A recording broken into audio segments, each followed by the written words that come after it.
Hi y'all. Well, it's a really nice day here in New York and I'm out for a walk and I just saw this. I don't know what that is. Looks like it's scaffolding. But like they're building some sort of tower. I don't know, they got all sorts of weird stuff going on these days. It's right here at the highway too. You could add weapons to that. Put a big turret up there, basically. Interesting. So, how's it going? It's a nice day today, finally. Haven't seen any chemtrails yet to screw that up. There was one. It was like Thursday afternoon here. It was X marks the spot right over the top of my balcony, and then a few hours later, you know, massive storms and everything. Anyways, here we go again. I don't see anything yet. So, in the news, trying to kick off a race war, aren't they? Tell you what, they do just about anything for your loosh, your negative energy, won't they?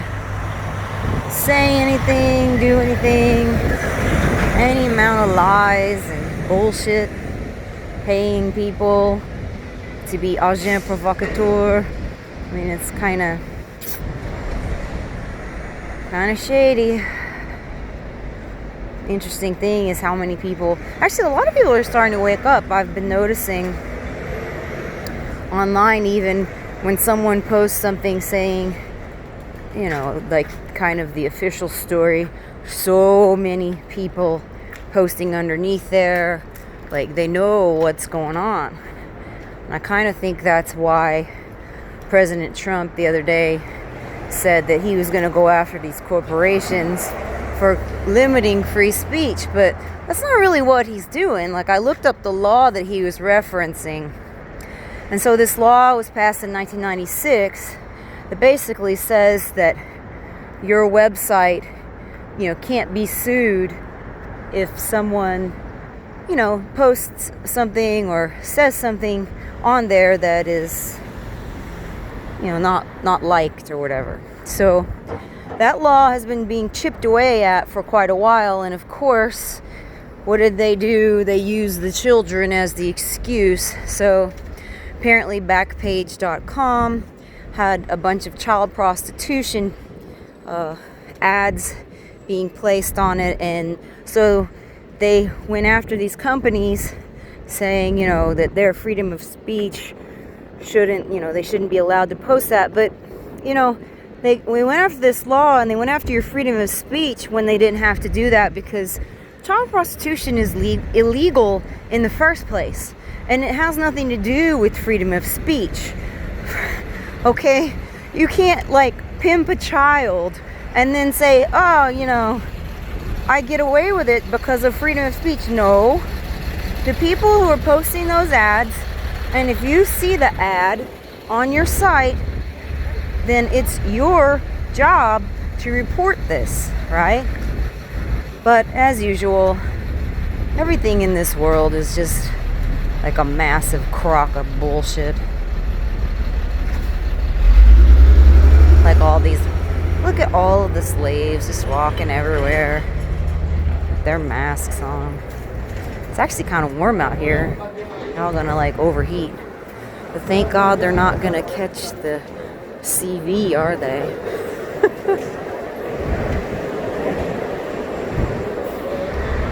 More dead construction sites.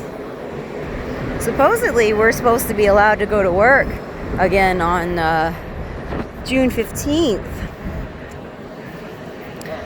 But I don't know how they're gonna do that, because think about it. How do you get a 6-foot distance in a train? I mean, we're packed in there like sardines every morning and night. So, you know, how are they going to do that? And then also the same thing with the buses. What are you going to run, like 1,000% more buses because you can only fit like one person every other row or something in a bus?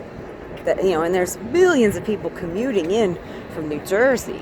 So it's just very, very interesting. I don't know how they can open up the city and still follow their own bullshit guidelines and keep everybody believing in the virus. You know what I mean? So we'll see what goes on. Like, are they gonna let, only certain people go at once, or, like you can come in every other day, or I don't know.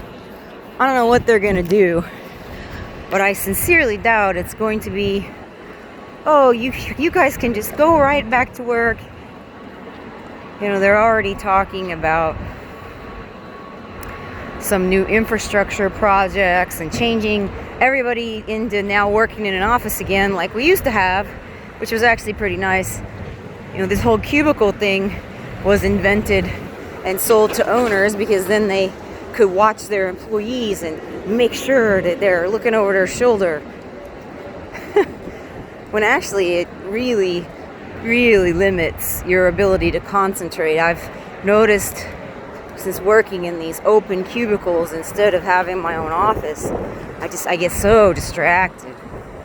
It's just unreal, and everyone's talking. It just requires a lot more brain power to walk everybody out around me to get the math done and things like that.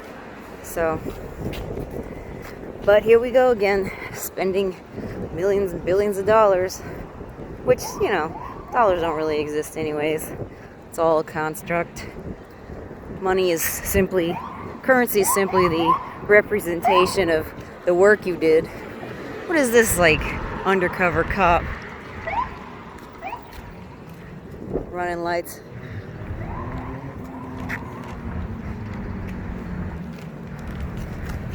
Got somebody to harass, I guess. So, anyways, just try to keep your spirits up and try not to give any more energy to the situation. It's bad.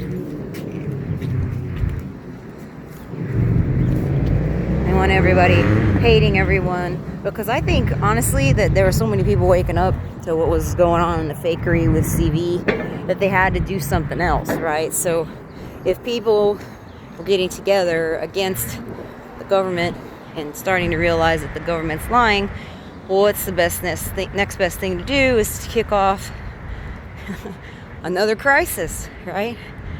Go over and burn down some buildings and put some people on TV and, oh, I'm coming to your neighborhood. Oh, yeah? You are? How? And if you do, you go into the suburbs. The suburbs are armed here. Good luck, buddy.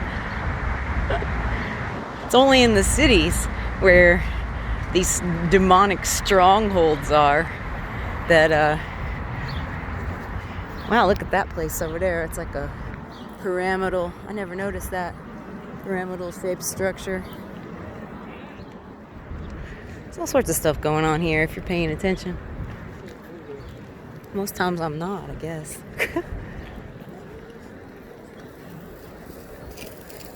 They got this retired battleship over here. All of these wars, when you think about it, how they just tricked us. We've given up our lives and the suffering, the absolute suffering and poverty that comes from this, and that's why they do so well. It's like we're their constant food source, aren't we? I don't really talk about this so much, like online on certain social medias. I try to speak logically to people and try to get them to see like false flag attacks and things like that, because a lot of people aren't willing to see that this is spiritual. They can only see the 3D. They don't see, or they don't feel the 5D. They don't feel what's going on beyond us. So I kind of try to tailor my audience, or tailor my message to the audience. Like on LinkedIn, I try to speak very much about the Constitution and how the rights are inalienable, right? They're not actually coming from the Constitution themselves. They're coming from within you. It's an innate born right. They can't take it away. But when they teach you in school about how it's a living document, which means we can change it, we can take it away, right? So that's how you kind of stay enlightened in this life, is you realize that they can't take your rights away, really. You have to let them, and we have to let them collectively. And as you can see by the amount of sheer slaves around us, you know, the mask is now like a fashion statement. Look at how obedient I am, master. Oh God. If you had told me this at Christmas time, this past Christmas, if you had told me that by March everyone was going to be walking around in masks, scared out of their mind, I would have laughed my ass off. And now, here we are. It's pretty crazy. I wonder if she's going to be in better shape due to the mask. I can probably burn some more calories, and she doesn't need to. I need to take her to my house and give her a steak.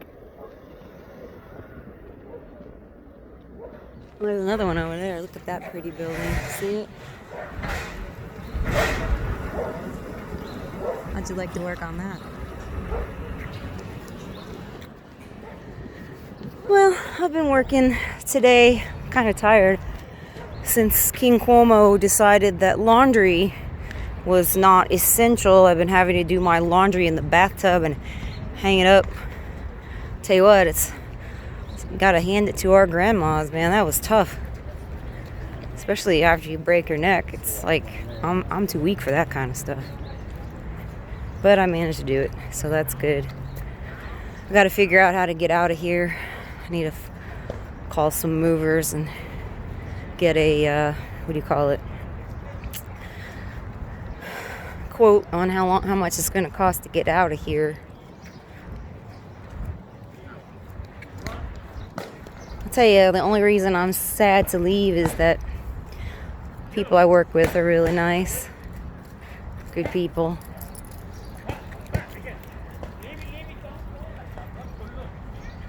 Tell you what, I might have to get my little blanket out and lay out on my balcony. My chair, my sun chair, broke. It had been out in the weather for the weather here is just, you know, it gets really hot and it gets really cold. It just kills everything outside.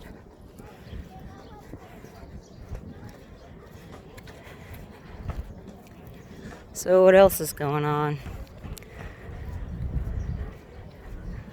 They keep saying that they're gonna have a second wave of this CV stuff. I mean, they basically keep telling us what they're going to do. It's just literally predictive programming. I don't know, I'm trying to get people to wake up and see the crisis actors, right? Like when you go and you watch, like for instance, this George Floyd thing. So someone is positioned perfectly for like the nightly news to record this police brutality. And then how come his voice doesn't sound far away when he's saying I can't breathe, right? So if I'm filming on the cell phone, literally right now I'm talking right into the cell phone. But if I were, say, over there on that bench, under that bench, and having someone stand on me, right, you would hear the voice coming from far away. But if you listen to the recording, it's quite obvious that there was like a mic there, right? Because the voice is coming so, you know, from the person, not at a distance where you're hearing it at a distance, right? And then if you got pressure on the back of someone's neck, you could break their neck like that. That's the way you would break someone's neck. But to suffocate them doesn't make a lot of sense. You put the knee on the front of someone's neck to suffocate them. That's where your trachea is. So just some inconsistent things to me. Then, of course, everything's coming out that apparently these two people knew each other and all of that, which is typical. That's how they kind of admit to you that the story is fake, right? Anything to get everybody riled up, right? They only seem to report crimes that they're making up, because they can control the narrative that way. I think they learned their lesson with 9/11 and also with the Oklahoma City bombings. I remember the Oklahoma City bombings. I actually went up to a track meet 2 days after the Oklahoma City bombings, right north of Oklahoma City, and I remember watching on the TV, they had an interview with people saying that there was a second set of bombs within the building, right, that they had to go in and defuse. So if the story was that, Timothy McVeigh went after that building with a fertilizer bomb, it doesn't make a lot of sense now, does it? So that was the local news too in that area that had that interview, and it was broadcast online, so it was out. So there was nothing that could have been done to stop that. I think they've kind of started realizing now. And then also with 9/11, they had some interviews with the guys. There was one guy who was like degloved, which a degloving injury is when like the skin is taken off of your hands or one of your limbs or something like that. He had a degloving injury from a bomb that was supposedly planted in the basement of the towers. So I saw that interview, and you could probably find it again. I don't know. They're starting to slowly but surely get rid of all of the evidence of certain things. Like this morning, I was looking. Poor guy's gonna fucking pass out. What is he, like 60 years old and boxing in a mask? Dumb. Anyways, like I was looking up this morning false flag attacks, and there was really an excellent article back from like 2008 that I remember that I used to share with people, and it's gone. Completely gone. So they're slowly but surely trying to stop people from telling the truth so that everybody doesn't wake up to this alternate reality that they've created for us. And I guess it's our job as truthers, quote unquote, to just not let them have our energy. Try to really police yourself. I know for me it's hard because like I don't feel good because of my neck and stuff. So I can sometimes get in a really crappy mood. And I don't know, I just have to tell myself, like, Lorna, go to bed. Stop being depressed, just relax kind of thing. Because it can get overwhelming. Certainly not someone who is immune to that. But it's our duty as sovereign human beings to not allow too much of this to hurt us. Alright, well, I don't want to talk too much today. Just wanted to check in. I hope y'all are doing well. Take care. Bye.